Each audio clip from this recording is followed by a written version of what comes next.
devices. I will explain. I'm working on something actually that Louie and I talked about a long time, was putting some of the presentations on video.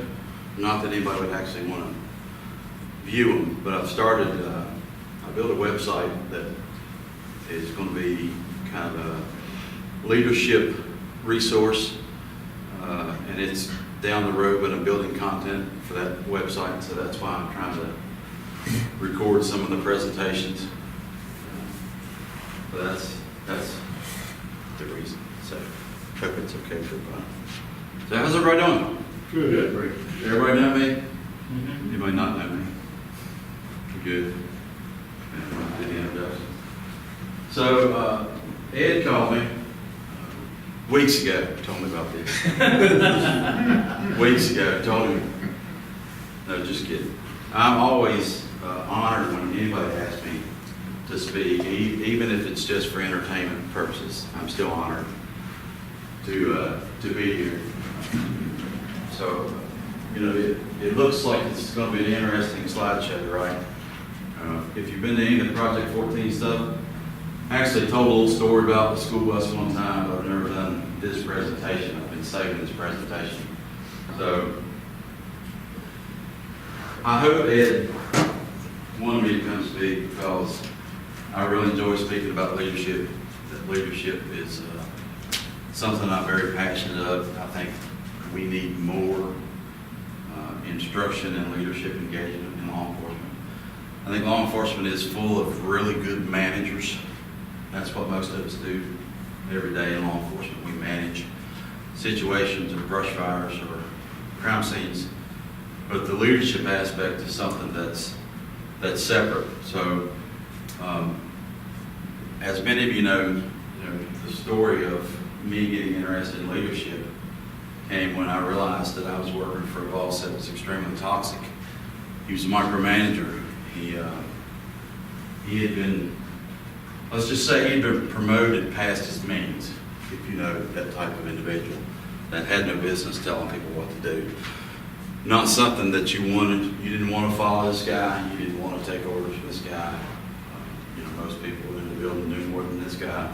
But he was one of those that, it doesn't happen unless I say so, and you got to ask me first. He's that type of person. So when I got approved to get my bachelor's and finished it, I said, I really want to work on my master's. I wanted to be lead an agency someday.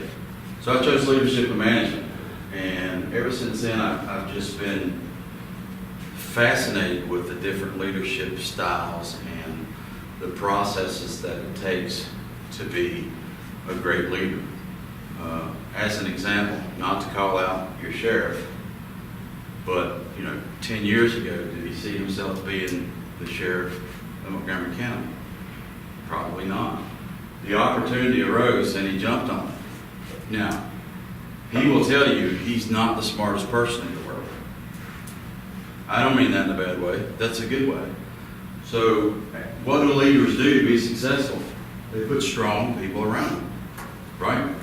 And that's what you guys are. Everybody's in the position because you're good at that position. And that's leadership. It really is. It's more than getting up here and giving talks. It's more than the title. It's more than fancy things on his collar. It's a lot more than that.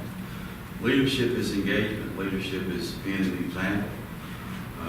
You don't have to be the smartest person in the room. I've learned that through my experiences. What you do. Oh, here we go. So, your agency, you guys, this is investigations, right? This is your yearly re-up, right? Set goals, objectives, right? Learn new products, see how fancy the state police is, how much money they got to show you really cool tools. That's always fun. But this is also a time to re-up on your leadership skills and your objectives individually, as far as your agency too. Every department has their rules and regs and the GOs that are thicker than they need to be. You know, we shouldn't have to be told, you know, don't drink the water out of the toilet, but, you know, it's in a lot of policies. We shouldn't have to be told, you know, not to snap pictures of dead people and put them on the internet. But there are policies for that stuff because people do stupid things. So we're all bound by all these rules and requirements and the status quo. And, you know, even our agency, which I consider the supervisors fairly young, there's some of them that are absolutely dead set in the way we used to do things. And it's hard to get out of that mindset. It really is. Does anybody not know what that's like? All of you have been there, right? You've all known people like that. That's the way we've always done it. We got to do it that way. Why? Who says we got to do it that way? And the last question is, what's the mental state of your agency? And for you guys, what's the mental state of your bureau? And we're going to talk about some of these things for the next few minutes, if you'll bear with me. The school bus. So what does the school bus have to do with leadership? Anybody want to throw something at me? Throw a dart, give me something. It's probably one of the styles you rode on, wasn't it? I drove one like that. Yeah. So this is this is a true story. My family cemetery is up Big Stony Creek in Giles County. And to get to the cemetery, there was a guy named Hermie Medley that owned the property. Said you had to walk through Hermie's front yard to get to my family cemetery, not his cemetery. Stupid, right? Yeah, I know. So Hermie had a collection of junk cars, and they were sitting everywhere. And the later on in life that Hermie got, he started to lose touch with some things. And he began to get aggressive with people that wanted to cut through his yard to go see, you know, their dead relatives and pay respects. And they even pulled a gun on a couple of occasions on family members. So, but Hermie, if you looked at those cars, some of them would be worth thousands and thousands of dollars. They were collectibles that you could restore. Mustangs and Camaros, and, you know, all kinds of really nice. I like to watch American Pictures. Anybody watch that show? It would be their dream to find a yard like this of these old cars that you could restore. But in the corner of that lot was an old school bus, almost identical to the picture that I showed you. And as I thought about it over the years, I thought, why would he save the school bus? Why would he junk any of the stuff? So, one thing I realized is he didn't see the value of the stuff that was in his yard, obviously. Now, we ended up having the U.S. Forestry come in because it's National Forest property. Come in, they cut a road to the cemetery. We didn't have to use Hermie anymore. But over the last 10 years, Hermie passed away, and his family's taken over the house. And one by one, the cars were taken and sold. And I'm sure a lot of them were restored, fixed up. But the school bus sat there for a really long time. The value of the school bus was the weight it scrapped, really. It was the last thing to go. But the school bus, to me, teaches the best lesson out of everything that was set in that yard. So we talked about that's the way we've always done it, right? And we'll get back to the school bus. It normally comes from the older group. It normally comes from people who are a lot of times, they like to hold the keys to certain things in your business or your department.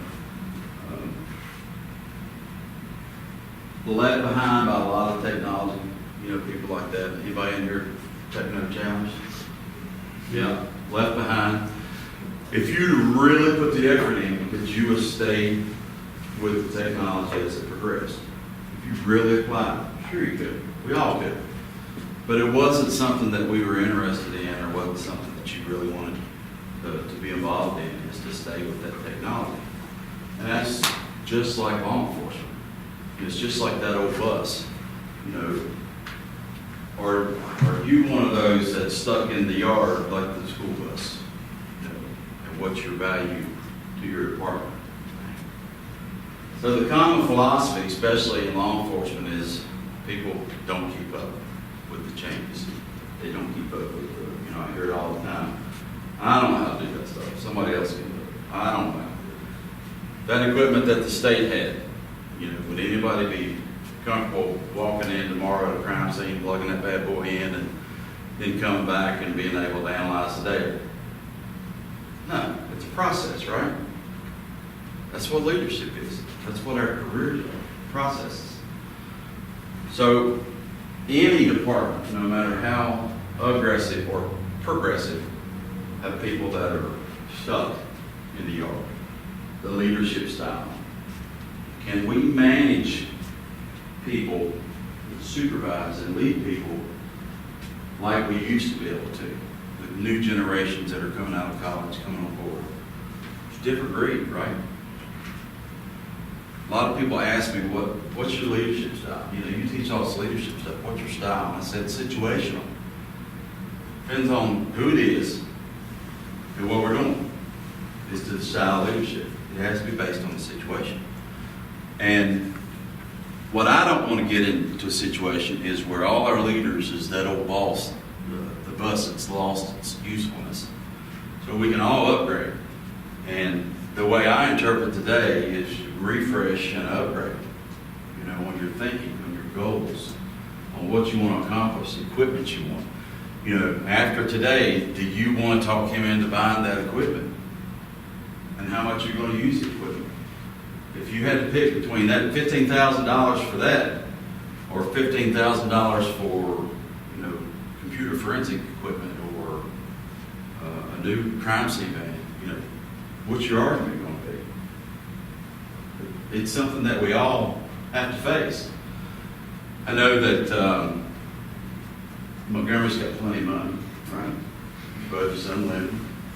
Probably no bottom line where the people that govern your agency say, no, you can't spend any more of that. Yeah, we wish, right? But it's not easy to move on. And that's how a lot of our leaders are. And I get to talk like this because I'm talking about my own agency a lot of times.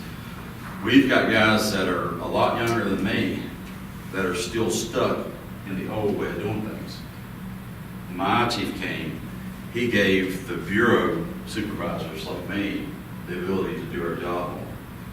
I don't want to micromanage. I don't want to tell you what to buy and what not to buy. I don't want to tell you what training you need. I don't want to tell you how to work a crime scene. I want you to go do your job and be great at it. So we got real leadership. So when you look at the old school bus, and these are probably ones that Montgomery County drive, right? Nice. See, I live in Dallas County. We don't have the square frontage. Those are the new ones.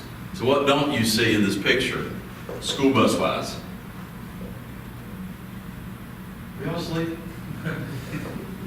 What you don't see is the transition, right? You look at it. How many models do you think there were between this one and this one? 100? Who knows, right? Who knows unless you're in the school bus industry, right? Or you're a collector of school buses. Or you're just fascinated by yellow buses. There's been a lot of change in school buses over the years.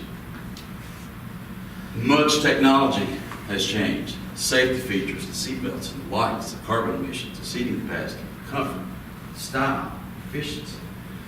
How many remember us going to a football game or a baseball game or a track meet in one of those crappy buses that had 900,000 miles on it, Got the seats that had the latches and you got the windows that you could barely get down. Most of them are stuck. Yeah, if we should upgrade anything when we're transporting our kids, it should probably be our school buses, right? But a lot of times that's the last thing that a county or a school board approves. All that was running just fine. You ever heard that? Y'all don't need a new van. Y'all don't need new cars. It runs just fine. Got 900,000 miles on it. My unmarked police car, I hit a deer last year. It had 127,000 miles on it. The cost to fix the vehicle was $5,000. The vehicle was worth $6,000. What do you think we did? We fixed it. Yep. We fixed it. Guess what happened a few months ago? Motor went out. Cost of a new motor, $5,000. Value of the vehicle, $5,000. Guess what we did? We fixed it. We fixed it. 2 months ago, the transmission went out. Cost of transmission, $3,500. Guess what we did? We fixed it because we had too much money invested in it. So we've got a mistake that we keep throwing money at because we've already invested so much. We have employees like that, don't we? We have employees that aren't getting it, or they're doing the minimum. We all have those employees. And I can look at your faces and you're thinking of individuals right now that are like, yep, he's Woodward's car. They fix it. But we keep throwing training. We keep throwing FTOs at it. We keep saying, no, we got to give them every opportunity.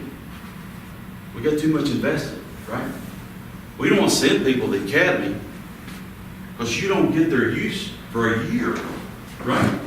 It's a year when you train somebody. FTO them, shadow them. If they get it. Most people don't cut ties when they come back from the academy. They spend 3 weeks with an FTO, and the FTO says, this guy's never going to be efficient. He's never going to get this. Got a friend of mine in Giles right now that's training an officer. Told the sheriff, 0 chance of him ever being successful. Got too much invested in him. You've got to make it work. Dang. What if? A lot of what ifs, right? What if the bus manufacturer said, well, we've always designed them buses. They work. The goal is to carry as much people as possible. We don't care if they're comfortable. We don't care if they have a seat belt. We don't care if there's air conditioning. Right? We don't need to change. Buses don't need to be safer. They don't need to be better and bigger. That's a waste. This is the way we've always done it. It works. Right? So, can you push play on that? To me, it's time to invest. And invest smartly. And I hope there's sound. If you just move the cursor, there should be a little. Okay. Yeah, we're good. See, whatever you're doing, however you spend your time, that tells you who you are. So think about what it is you like to create your life experience. Once I look at how you commit your time, once I do an evaluation on how you spend your time, I can tell you exactly what you're committed to. How much time do you spend working on you? How much time do you spend every day working on your dream? In the last 90 days, how many books have you read? In the last year, what new skill or knowledge have you acquired? What kind of investment have you made in you? A lot of people, as soon as they punch out, they rush home to sit on the couch. They rush home to do nothing. They rush home just to sit there and figure out, okay, I'm going to go to sleep, do it all tomorrow.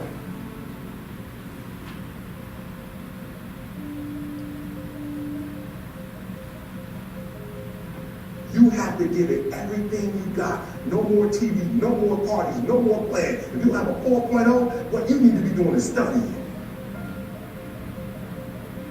This is a life class. That means that we have an opportunity to learn how to maximize our lives. Think of the things that you're doing that somebody else could be doing. And think of yourself as a precious commodity that you are going to reserve your energy for your highest and best use.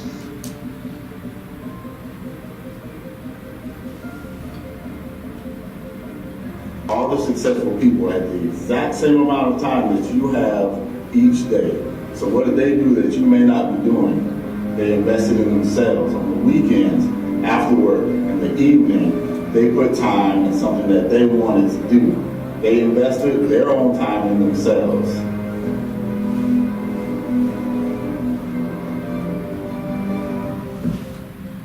We are busier than any other generation we have seen in the last 300 to 400 years. We are just as busy as we can be, and we think because we're busy, we're effective. But I want you to challenge your schedule for a minute and ask yourself, are you really being effective? Or is your life cluttered with all kinds of stuff that demands you and drains you and taxes you and stops you from being your highest and best self? And are you substituting busyness and all the chaos that goes along with busyness from being effective?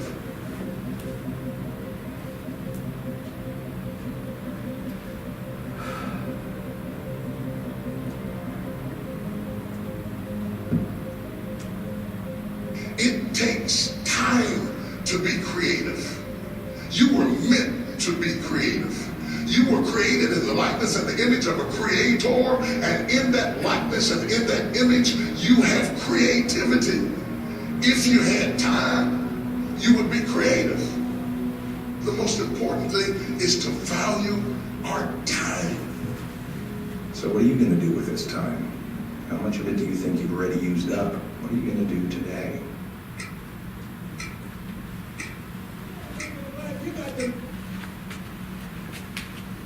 So how many of us are just like that? We're not efficient. We're not as effective as we could be. Are there things we're doing during the day, any of it repetitive, to where we can eliminate part of it? And my thought process is to examine what you do, what role you play, and can you maximize the benefit that you are to your agency and the mission of your agency. Now, nobody expects you, if you're the drug guy or who's crime scene people? Who's crime scenes? Any evidence takes? We don't expect you to, every day and night, forensics. No, that's not what I'm talking about. I'm talking about your individual. I can tell you stories of people that used to work for me. They go to other departments, got involved in officer shooting. And when I met up with that officer, they lost it, broke down. And I realized that a lot of that I put in their bucket, the scenes that I made them work with me. The kids I had them help me put in body bags. The brains that we would laugh at and tuck back into body bags, and all the sexual assaults and all that stuff. We just go on like nothing happened. But that stuff affects a lot of people. And I failed those people by not realizing that and help them empty their bucket. Everybody's got to be part of that process. Because if not, bad things happen. The worst, of course, is the police suicide. But there's a whole lot in the middle, just like that bus, that happens to fill that bucket up. A whole lot that happens. And there are ways to get rid of some of that stuff as we go, if we'll pay attention. So, I got up in church one time, and I felt inspired to give this message right here. The shadow is not the message. You look on social media, what are they focusing on? The shadow, the negative, the dark. Trump did this, cops did this, blah, blah, blah, blah, blah. And then you got somebody that shares something that's inspiration, you think, what a fruit loop, man. What a guru. That's stupid. That's what we got to do. We got to change what we're putting in our brain. Right? We got to find ways to inspire and motivate. Here's what I do all the time. My brain doesn't stop. I rarely ever sleep. So instead of me watching old episodes of MASH or, Comedy Central or listening to K92 in the mornings, I feed my brain. I love TED Talks. I love podcasts. I love to read blogs, books, LinkedIn. I YouTube all the time, people like Lou Holtz. He's got some great talks. Jim Carrey, believe it or not, some great talks. Every morning, I live in Giles, drive around. I'll listen to a podcast to work from some of it's leadership. What I'm interested in now is cybersecurity. I think it's fascinating. I think that's the future. And that's what I want to tell my kids. Hey, that's the future. Go into that. Our brain is what you feed it. You know? If I constantly eat Little Debbie cakes and Funyuns, what am I going to look like? So if my brain is fed the negativity of the world, and I look at that crap and I share that crap, and I keep, trying to defend police officers. People can have their opinions. Feed your brain the right way. So who's responsible to motivate you? You can point fingers at supervisors if you want to. But motivation is a discipline that you have to learn on your own, yourself. Who wears this? Who's proud of this? If you're not, you're in the wrong business, or you work for the wrong department. That's what it comes down to. When I have to do an IA, I get the badge out and the patch out. And I said, this is what you represent. So when you go out doing something stupid, drinking or posting dumb crap, that's who they see. They don't see you as a person. They see you as a police officer. Right? How do you feel you're contributing to your mission? Are you a contributor? Do you make a difference? Do you inspire others? Whose wall is this? How much pride is in this wall? Right? So if you've got a day that you're not inspired, go to the wall. And if that don't do it, find something else to do. Because that's the key right there. Right?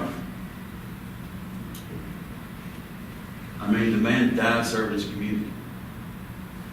And this man was more of a leader than any of us will ever.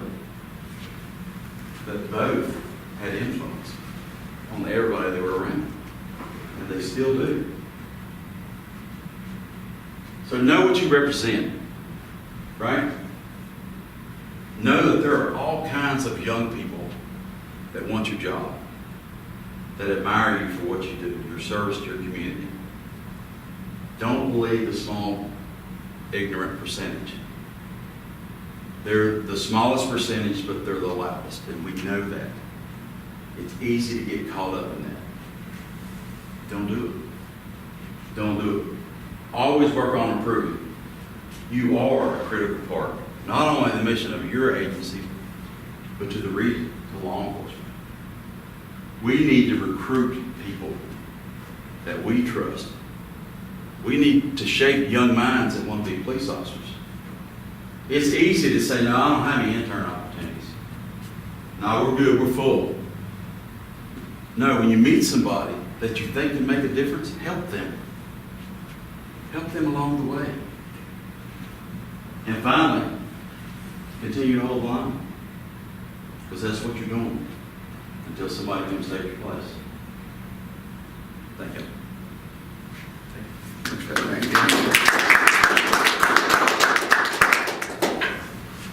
Hey guys, let's take a few minutes break and get the sheriff started.